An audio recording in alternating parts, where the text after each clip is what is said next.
전두환 전 대통령은 그 사저 구입할 때 그 서울시의 예산이 뭐 전용되고 그런 여러 가지 의혹도 있었어요. 그래서 이제 50 청문회 때 그런 부분이 굉장히 논란이 됐었죠. 그때는 마음대로 했던 거예요. 법률적인 절차도 필요 없고 서울시 예산 그냥 끌어쓰고.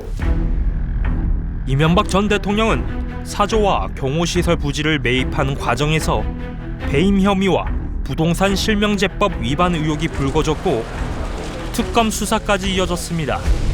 이상원 씨로부터 6억 원을 왜 현금으로 받으셨습니까? 그것도 뭐 조사 때 제가 뭐 있는 대로 설명 다 드리겠습니다.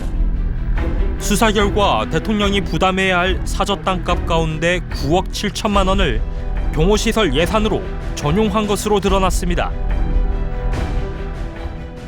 사저를 사는데 정부 예산을 전용해서 사기 위해서 아들의 차명까지 활용한 게 아니냐라는 이제 아주 불법 위법 시비가 나오는 바람에 그때 아마 사저 특검까지도 이루어졌죠. 아마 그 역대 대통령 최초일 겁니다.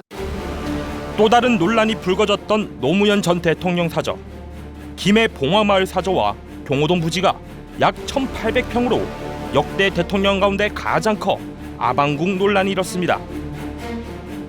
노무현 대통령 같은 경우에는 역대 대통령들이 이게 서울 지역에 거주했지만 지방으로 가신 최초로 이제 지방으로 가는 바람에 본인의 고향에 새로 지은 거고 본인의 고향에 새로 지은 집을 당시 야당이 아방궁이라고 공격을 하면서 문제가 생겼고. 다른 의혹도 불거졌습니다. 노 전 대통령이 대통령 기록물을 사저로 유출했다는 의혹이 제기된 겁니다. 당시 국가기록원이 고발해 수사가 진행됐지만 노 전 대통령이 서거하면서 사실상 수사는 중단됐습니다. 그렇다면 대통령 사저와 연관된 논란이 반복되는 이유는 무엇일까? 전문가들은 무엇보다도 전직 대통령에 대한 과잉 경호 등 국민 눈높이에 맞지 않는 현재 사저 문화를 한 원인으로 꼽고 있습니다.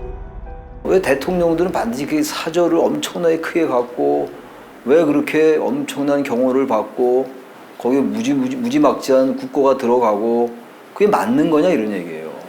뭐 과거 뭐 군주시대 때 임금도 아니고 그 개념을 바꿔야 돼요. 그런데 경호 전문가들은 국가 안보를 위해서 퇴직 대통령에 대한 경호가 필요하다고 말합니다. 경호는 개인적으로 정치적인 판단과 이런 것이 조금 배제돼야 된다고 생각합니다.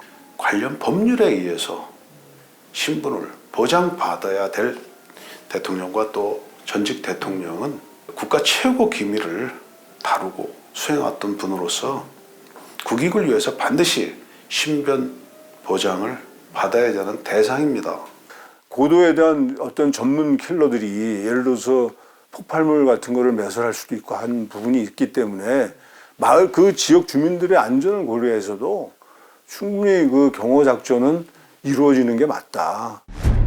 하지만 대부분 전문가들은 시대가 바뀐 만큼 퇴임 대통령 사저에 대한 생각도 바뀌어야 한다고 지적합니다.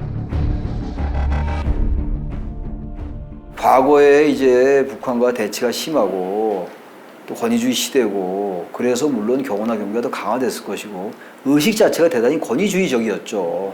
지금은 그런 시대는 아니란 말이에요. 그러니까 경호와 경비를 하되 그 과도한 정도를 좀 낮춰야 되고. 84년도에 대통령 경호수법 시행령에서 규정이 됐더라고요, 처음에. 근데 그게 한 번도 그 뒤로 개정이 안 됐습니다, 내용은. 사실상 통제가 안 된다라고 볼 수 있습니다. 민주적인 통제가 안 되고 있다.